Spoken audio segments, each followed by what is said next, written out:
Astro pour une nouvelle vidéo. Alors aujourd'hui on va parler des exoplanètes. Avant de commencer la vidéo, qu'est-ce qu'une exoplanète? Une exoplanète est une planète située à l'extérieur du système solaire, c'est-à-dire qui ne tourne pas autour de notre étoile. Mais tous les objets du ciel ne sont pas des planètes. En particulier, ceux qui tournent autour d'une étoile n'est pas une planète. Alors, il y a de très nombreux systèmes où une planète tourne autour d'une autre étoile, ou même plusieurs étoiles qui tournent ensemble. Donc la question devient, quand on découvre un objet, est-ce une étoile ou une planète? Il est peut-être difficile de répondre. Alors, en effet, il y a deux manières de définir les exoplanètes. Voici les deux manières, voilà. 1. Rôle de l'énergie nucléaire interne. Une planète se distingue d'abord d'une étoile par le fait qu'elle n'a pas de source d'énergie interne durable d'origine nucléaire. On peut donc définir une planète comme un corps sans énergie nucléaire interne. Les réactions thermonucléaires ne peuvent s'amorcer que pour une masse supérieure à environ 13 fois la masse de Jupiter. Environ 13 fois la masse de Jupiter, c'est-à-dire 0,01 masse solaire et 78 masses de Jupiter, 0,08 masse du Soleil. L'objet est le siège d'une brève période de réaction thermonucléaire avant de s'éteindre. Ces objets intermédiaires sont les naines brunes. Je vous expliquerai qu'est-ce qu'une naine brune dans une autre vidéo, alors c'est pas le sujet. Au-delà de 75 masses de Jupiter, la combustion de l'hydrogène s'enclenche et l'objet devient une vraie étoile. Cette définition sépare les objets en fonction de leur masse. Les planètes font moins de 13 masses de Jupiter et les naines brunes entre 13 et 78 masses de Jupiter.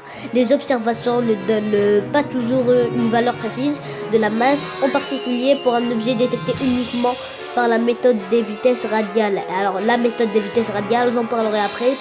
On ne connaît qu'une valeur inférieure de la masse et on peut confondre une planète et une naine brune. Je reviens sur le sujet une naine brune dans une autre vidéo. Alors, 2. Scénario de formation. Une autre différence entre une étoile et une planète est la manière dont elle se forme.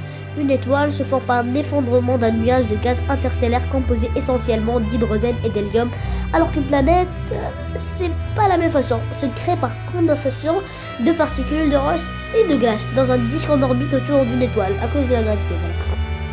Cela donne des planètes terrestres. Pour certains de ces objets, du gaz, hydrogène et hélium va venir s'ajouter à ce noyau solide pour constituer des planètes gazeuses, comme Jupiter par exemple. Avec cette définition, une étoile a une composition plus ou moins homogène et gazeuse, alors qu'une planète a un noyau solide. À cause de ce noyau solide, les planètes sont plus denses que les étoiles et les planètes terrestres sont plus denses que les planètes géantes. Cette définition sépare les objets en fonction de leur composition ou densité. Alors, les observations donnent rarement la densité, rarement, c'est vraiment rarement. Alors, c'est vraiment très rare. Alors, examiner la composition des exoplanètes. Ces deux définitions ne donnent pas exactement les mêmes limites, pas exactement de plus qu'on a découvert un objet, on n'a pas découvert les informations qui permettent d'appliquer les définitions ci-dessus. Certains objets entre 13 et 78 masses de Jupiter peuvent se former selon les deux scénarios ci-dessus. Alors, des objets peuvent avoir une masse inférieure à 78 masses de Jupiter, voire 13 masses de Jupiter, et s'être formés comme des étoiles. Il n'existe pas encore de définition stricte des exoplanètes. La base de données exo.e a choisi de considérer compter comme planète les objets de moins de 30 fois la masse de Jupiter. La limite a été étendue en 2015 aux objets de masse inférieure à 63 masse de Jupiter. Il est intéressant de placer les planètes dans un diagramme.